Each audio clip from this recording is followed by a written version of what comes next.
My name is Orla Cahalan and I am the Senior Inpatient Physiotherapist here at the Hermitage Medical Clinic.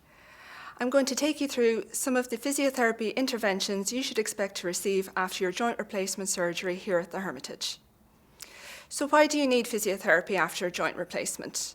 The aims of physiotherapy are to regain your independence by ensuring that you can mobilise with your walking aids, to regain control, movement and strength around the operated joint, to ensure that you're able to complete steps or stairs as you need to, and in the longer term, to ensure that you can return to your normal activities. Depending on your surgeon, you may be required to mobilise on the day of surgery. If this occurs, you will be seen on the ward by a member of the physiotherapy team who will take you through your exercises and you will mobilise with your walking aid. If you have not been mobilised on day 0, that is the day of surgery, we will see you the next day, day 1. You will be seen by a member of the physiotherapy team to complete your exercises, and then you will mobilise with your walking aids.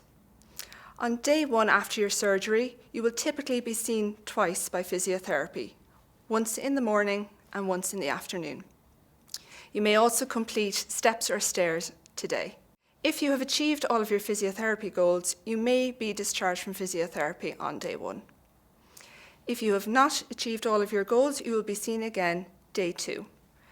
Again, we will review your exercises, practice your walking with your walking aids, and complete steps or stairs as required. Again, if you achieve your physiotherapy goals, you will be discharged from physiotherapy at this time.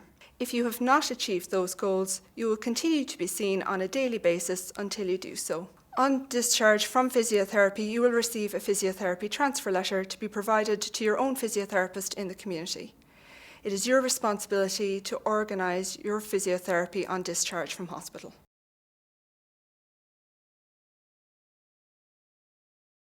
So what are the physiotherapy discharge goals after a total hip replacement? You should be able to complete all of the exercises in your home exercise programme. You should be able to mobilise independently on your walking aids. You should be able to complete steps or stairs as required. And you should be able to get in and out of bed independently. Once you have achieved all of these goals, you will be discharged from physiotherapy.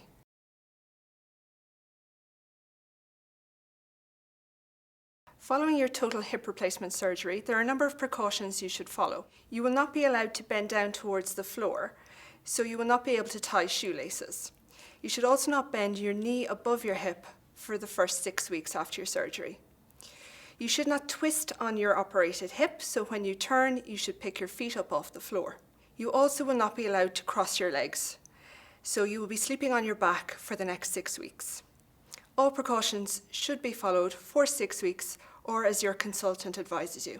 Because of these hip precautions, we will give you some pieces of equipment when you come to the hospital. You will get a long-handled shoehorn to aid with putting on and off your shoes, a grabber or handy reacher to assist picking items off the floor, and depending on your surgery, you may require a toilet seat raise for use at home.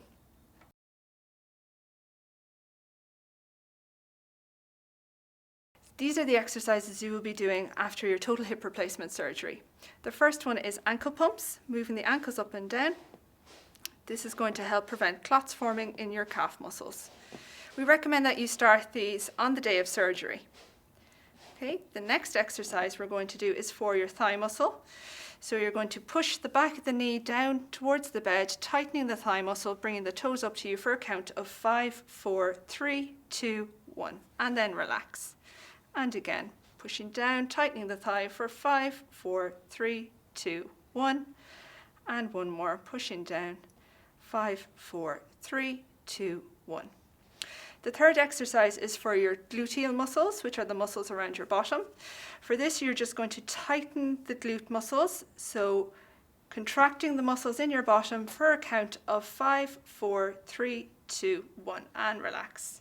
And again, tightening for 5, 4, 3, 2, 1, and again, 5, 4, 3, 2, 1. The next exercise, we're going to start moving the leg up and down a little, bearing in mind our hip precautions. We don't want our knee coming above our hip, so it's a fairly small movement. You're going to slide the heel up to about here and back down. And again. And back down, and let's do one more of those. and back down. Lovely. The last exercise is bringing the leg out and in. This is important. This is going to help you get out of your bed after your surgery. It's typically more difficult to do because the muscles involved will be quite weak after your surgery. So you're going to slide your leg out towards the edge of the bed and back in.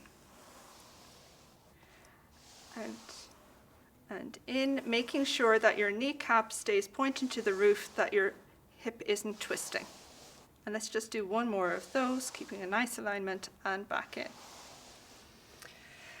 All of the exercises should be done 10 repetitions 3 or 4 times a day. And this is going to help strengthen the muscles that have been weak prior to and because of surgery, and ensure you get back to walking with a good gait pattern. There are 3 standing exercises to do after your total hip replacement surgery. The first one, hip extension. Standing, holding on to the back of a chair, you're going to bring the leg behind for a count of 3, 2, 1, and back down.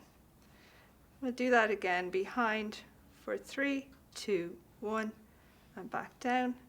And again, noting that the knee stays straight and back down. The second exercise is hip flexion. So bringing the knee slightly up, bearing in mind our hip precautions for 3, 2, 1, and down. And again, up, 3, 2, 1, and down. And we'll do one more. Up, 3, 2, 1, and down. The third standing exercise is hip abduction. So lifting your leg out to the side, holding onto the back of the chair for 3, 2, 1, and down. And again, lifting the leg out to the side for 3, 2, 1, and down. And we'll do one more of those, 3, 2, 1, and down. So note during all of your standing exercises, the shoulders don't move. It is purely a hip exercise.